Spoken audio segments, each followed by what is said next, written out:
So yun ang mga best, no, sa lahat ng mga nagtatanong kung magkano nga ba ang ganitong motorcycle, ito ay nagkakahalaga. Dyan sa screen nyo, ilalagay ko na lang para at least meron tayong reference and available din po sila sa hulugan. So ayan, sa tingin nyo, sulit nga ba ang presyo niya ngayon 2026? Comment nyo naman yan, at para dun sa lahat ng mga nakagamit na ng ganitong motorcycle, baka pwede yung i-share dyan sa comment section. Ano nga ba yung mga naging experience nyo sa motorcycle na to? Ayos na siya.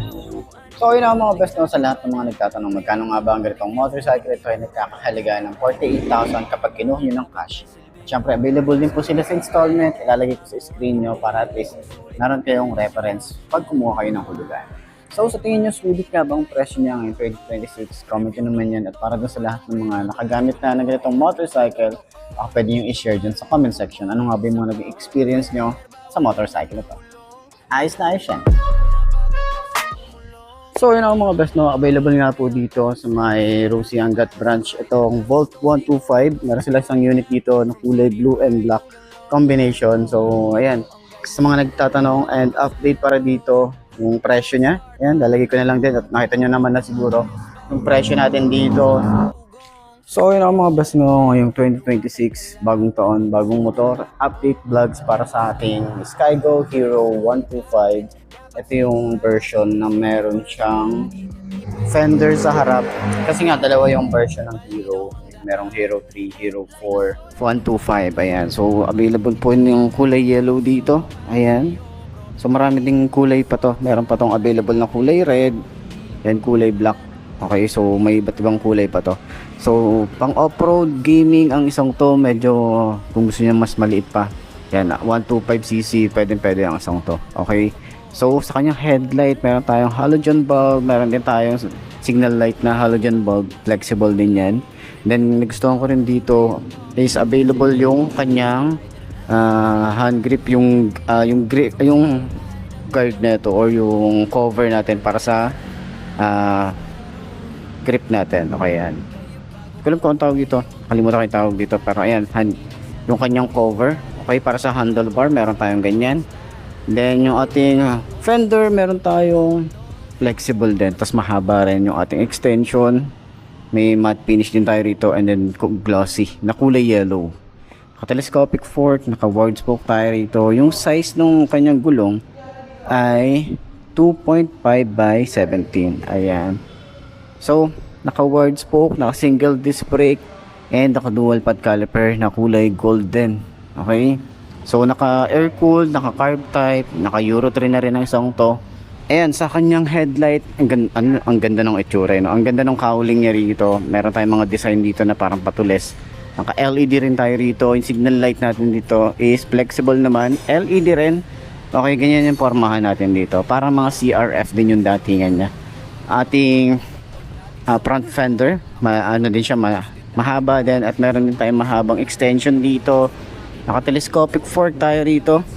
Okay, may Rosie, and then yung ating size ng tires is 2.5 by 17. Naka-tube type pa rin naman to. And yung ating mags dito, kakaiba lang din yung design niya. Ayan. Sa kanyang disc brake, pa-wavy design din tayo rito. Dual pad caliper. Naka-air cooled tayo rito, at naka-Euro 3 na rin tayo. So dito naman is meron tayong Volt na decals. Ayan, ito na may tsura ng decals natin dito. May Rosie, may kulay blue sa taas, kulay blue din dito na may white, and meron tayong mga parmahan na ganito. Ayan, may patulis din tayong design dyan. So may kickstart pa rin naman tayo. Yung ating makina, meron tayong Rosie na naka-emboss, rear brake pedal, smooth lang din. Footpegs natin, combination ng rubber and metal. Yung ating footpegs din dito, same lang din. Then meron tayong magandang design din dito. May yellow din na lining, yellow din yung font nya rito, and then meron din tayong mga sharp design din. Then open part naman to, para kapag kaliko tayo ng mga carb natin or dito sa side na to, hindi na tayo magbabaklas ng fairings natin. Kickstart, meron din tayo rito. Yung kanyang footpegs, meron tayong combination ng rubber and metal. Rear brake pedal, ito kailangan itong i-adjust, hindi siya umaano. Ayan, so meron din tayo ritong naka-engrave na Skygo logo, and then yung ating tambucho mahaba din yan. Ayan, so meron tayo ritong cover na metal, yung kanyang foot pegs, combination din ng rubber and metal, napiflip din naman yan. And then yung ating alloy na ginamit dito, maganda rin, medyo manipis lang, pero yung swing arm natin maliit lang din. Dual shock din tayo rito, adjustable din yan. So meron tayong Hero dito na sticker hanggang doon. Okay, so yung kanyang handlebar is naka naked handlebar tayo rito, tapos naka upright position. And meron tayo rito panel gauge na meron din tayong panel gauge na analog type. Meron tayong speedometer, odometer, signal light, magkabukod naman yung kanyang signal light. Tapos ito yung itsura, yung neutral, pag naka high beam, ito yung gas tank natin. Ayan, yung fuel gauge. Gear indicator, ito digital naman to. Yung ating susi, ayan, meron tayong simple lang, pati ignition, simple lang tayo rito. Bucho, medyo manipis lang or medyo maliit lang yung ating elbow. Tapos meron tayong cover na metal, ayan. May 125 din dito. So naka dual shock tayo rito at adjustable naman, swing arm. Maganda rin. Ito naman yung supplier niya, RSPDL125. Ayan, yan yung ating supplier na to. So naka drum brake, maganda rin yung mugs. Yung size dito sa likod ay 2.75 by 70. Ayan. So meron din tayong grab bar, napakasimple na ng ating grab bar. Yung ating foam, yung ating upuan, medyo matigas siya. Tapos yung leather natin dito medyo madumi lang, ng konti lang, kailangan lang tong mapunasan or mapunasan lang din. So ayan, yung ating tail light is naka LED rin. So sana ganito yung mga LED mga tail light natin dito. Ganito yung LED nya. So signal light nya rito, reflector, lagayan ng plate, fender natin manipis lang. Ayan, tapos ano rin naman siya, flexible. Ayan, sa kanyang handlebar meron tayong upright position. Switches natin dito, meron tayong electric starter. Ito parang naka quick throttle. Yung grip natin makapit din naman. Yung ano natin dito, yung grip makapit. Yung throttle natin dito is mababaw lang din. Ayan, yung lever smooth lang din. Dito naman sa side, naka semi automatic tayo rito. Park light, headlight and off, high and low, signal light, busina, and then choke natin dito. Ayan.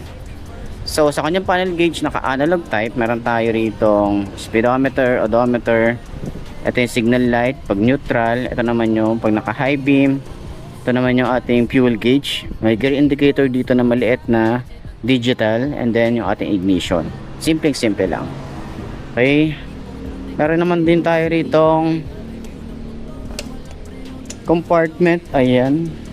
So dito rin yung battery, medyo maliit lang yung ating compartment dito. Yung gas tank natin dito nasa 4 liters lang din. Ayan, so sa kanyang sprocket, ang size dito ay saan na yung size? Ayan, 36. Okay, so may chain cover na rin tayo rito. Naka dual head shifter, and then may Rusi din na naka-engrave dito, or naka-emboss pala. Ayan. Ayan. So yung upuan, meron tayong malambot, sobrang lambot ng upuan hanggang OBR. Ating compartment, meron tayong helmet hook. Meron tayong utility box. Ayan, dito rin yung ating battery, yung ating gas tank. Wala tayong cover dito. Simple lang yung ating grab bar. Metal din naman yan.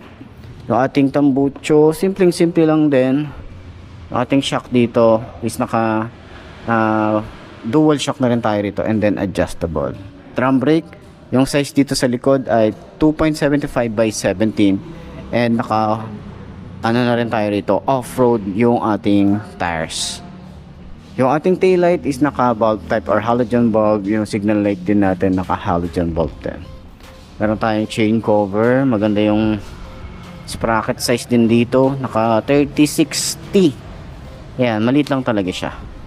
And naka dual head shifter. Meron tayong 4 speed.